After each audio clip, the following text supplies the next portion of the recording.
Hi Warrior Talkers, Dave Sauer here, Suarez International instructor.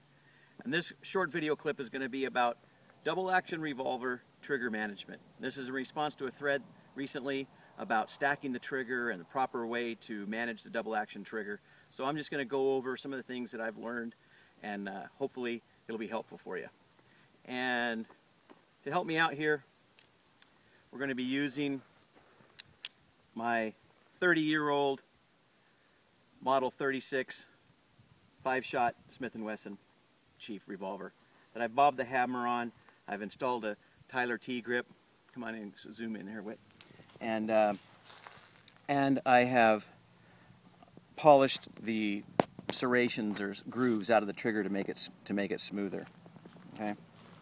So, first of all, where you want to place the trigger is in the joint of the first knuckle right here, not on the pad like with a single action, but in the joint. That allows more trigger to protrude through, so that as you pull the trigger, that part of the finger contacts the frame and gives you a point of reference for honing your trigger control and your sight alignment.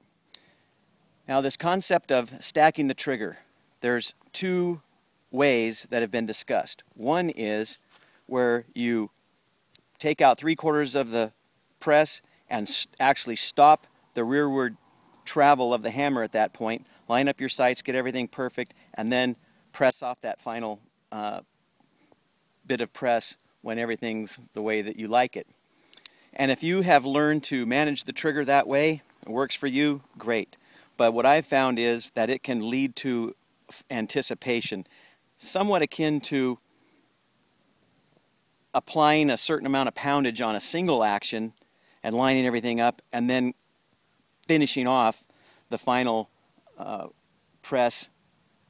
It would do the same thing, would instill an anticipation or a flinch. What I found to be better is you cycle through that first 3/4, but the hammer is still moving back. It's still moving. It doesn't look like it is, but it's still moving.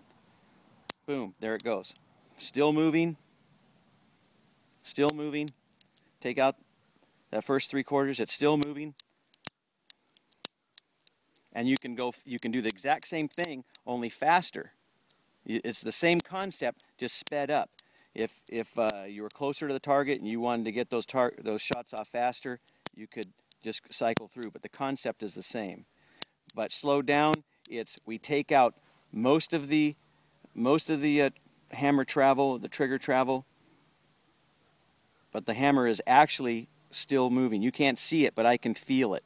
And during this time is when I would be honing my focus on the top edge of the front sight, honing my sight picture. Everything is good for a perfect undisturbed sight alignment trigger press.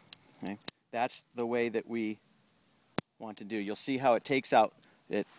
The first part of the trigger is the whole rotation of the cylinder, and then honing it for that last little bit. Okay? So let's load up a few rounds and do it live. Go.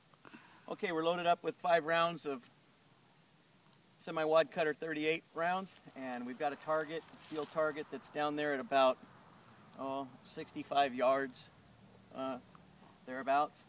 And sun's in my face, but that's okay. We'll see how it goes.